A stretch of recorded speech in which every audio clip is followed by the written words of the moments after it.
Quel est le vrai sens de la vie? Pourquoi vivre? Pour qui vivre? Pourquoi sommes-nous sur Terre? J'ai la réponse à la question, hein. Mais avant de répondre, examinons certains faux sens de la vie, certaines duperies, certains mensonges. Il y a le faux sens de la vie du plaisir.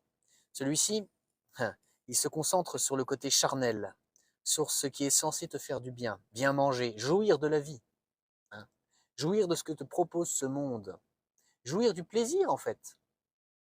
Il y en a qui vivent pour ça, mais c'est pas ça le vrai sens de la vie. Il y en a d'autres qui vivent pour l'argent, pour le fait de posséder les objets, le matérialisme. Ce n'est pas non plus ça le sens de la vie. J'ai la réponse, hein. Alors c'est quoi le sens de la vie?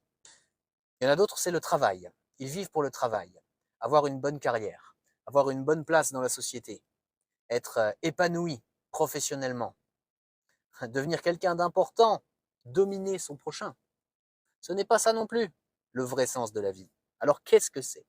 Quel est le vrai sens de la vie? J'ai la réponse, hein. Mais on va continuer. On va examiner d'autres sens. Il y en a, c'est l'alcool, l'ivrognerie. Il y en a qui veulent s'enivrer de vin, de bière, de vodka, de whisky, de boissons alcoolisées pour rechercher un espèce d'état ou essayer de se prouver quelque chose à soi-même ou faire bien parmi ses potes, quoi. Prouver qu'on est un homme, un vrai, quoi. Hein? Eh ben non, c'est pas ça le sens de la vie. Ça, c'est mauvais. Ça fait du mal au corps et il y a des conséquences spirituelles à cela. Ce n'est pas ça le sens de la vie. Ce n'est pas le péché le sens de la vie. Ce n'est pas le fait de s'éclater, le fait de prendre son pied. Il y en a, c'est les habits. Il y en a qui pensent que le sens de la vie, c'est les habits. S'habiller bien, avoir de la marque, être reconnu. En fait, il y en a qui pensent que le sens de la vie, c'est ce que les autres pensent de moi. Mais ce n'est pas ça le sens de la vie. Le vrai sens de la vie, ce n'est pas cela. Ça n'a aucun sens, ça. Ça mène à quoi tout ça? Tous ces faux sens de la vie mènent à l'enfer. L'enfer sera un lieu de souffrance éternelle où il y aura des pleurs et des grincements de dents. Oui, Dieu existe bel et bien. Oui, il t'aime. Et oui, il est juste. Et parce qu'il est juste, il punira les pécheurs et les pécheresses qui ne seront jamais venus à Jésus-Christ durant leur vie, hein, qui ne se seront jamais convertis à Jésus-Christ durant leur vie. Dieu les punira en enfer pour l'éternité. Ce sera un lieu terrible où il y aura des pleurs et des grincements de dents. Ça ne s'arrêtera jamais, des souffrances éternelles sans fin, sans repos et sans répit. Est-ce que c'est ça le sens de la vie? Vivre pour soi-même, vivre dans le péché, dans la débauche, dans l'ivrognerie, dans la cupidité, dans le plaisir sexuel hors cadre biblique? Est-ce que c'est ça le sens de la vie? Non! Non! Les chaînes du péché, tu vois, des chaînes, hein, quand quelqu'un est attaché avec des chaînes, les chaînes du péché, ce n'est pas ça le sens de la vie. Ce n'est pas ça du tout. Jésus-Christ est la lumière du monde. Jésus-Christ est le sauveur du monde. Jésus-Christ est le chemin, la vérité et la vie. On ne vient au Père qu'en passant par lui. Jésus-Christ est Dieu, il est ton créateur et il t'aime, et il est juste, et il est saint, et il est parfait, et il est merveilleux. Il est le Messie. Il est aussi l'agneau de Dieu qui ôte le péché du monde. La Bible dit, car Dieu a tant aimé le monde qu'il a donné son Fils unique, afin que quiconque croit en lui ne périsse pas, mais qu'il ait la vie éternelle. Le vrai sens de la vie, c'est de vivre pour la gloire de Dieu. Dès maintenant, dans cette vie humaine, chaque jour qui passe, et pour l'éternité au paradis, là où il n'y aura plus jamais aucune souffrance, la vie éternelle pour la gloire de Dieu. Alors comment être sauvé?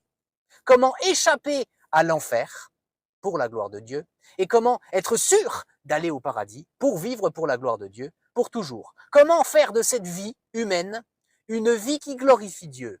Eh bien, c'est possible uniquement par la grâce de Jésus-Christ, uniquement selon la volonté de Dieu et uniquement par Jésus-Christ.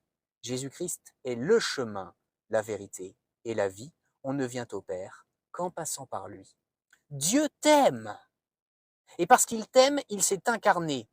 Il s'est transformé en être humain. Hein, et là, je te parle de Jésus-Christ. Jésus-Christ existe depuis toujours. Hein. Il s'est simplement incarné. Il est devenu un être humain, 100%, hein, tout en restant pleinement Dieu, 100% homme et 100% Dieu. Et il est venu mourir sur une croix, dans l'objectif de te sauver du diable, du monde, du péché. Alors, qu'est-ce qu'il faut faire pour être sauvé? Qu'est-ce que tu dois faire maintenant? Eh bien, il faut que tu crois, du verbe croire, hein, en Jésus-Christ, et il faut que tu pratiques une vraie repentance. Alors qu'est-ce qu'il faut croire? Eh bien, il faut que tu crois que Jésus-Christ est Dieu, E-S-T. Il faut que tu crois aussi que Jésus-Christ est le seul Fils de Dieu. Il est les deux, à la fois Dieu et le seul Fils de Dieu. Et il faut que tu le crois. Il faut que tu crois que Jésus-Christ est venu sur terre en tant que 100% homme et 100% Dieu pour payer pour tous tes péchés. Il faut que tu crois que Jésus-Christ a souffert pour tous tes péchés. Il faut que tu crois que Jésus-Christ est mort pour tous tes péchés sur la croix.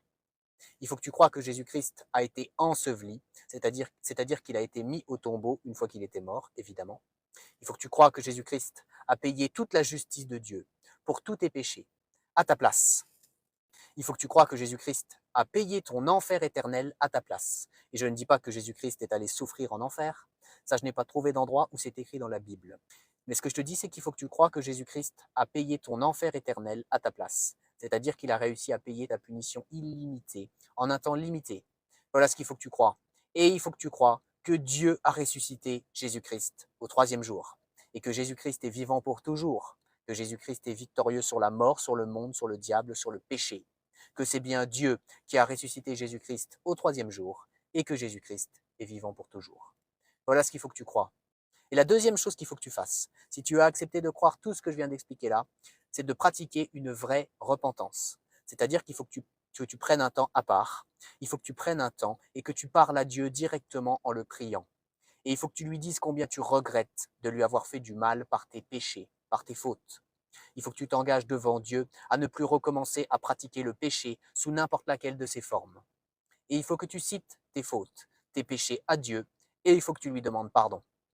Alors arrête cette vidéo maintenant et pratique cette repentance.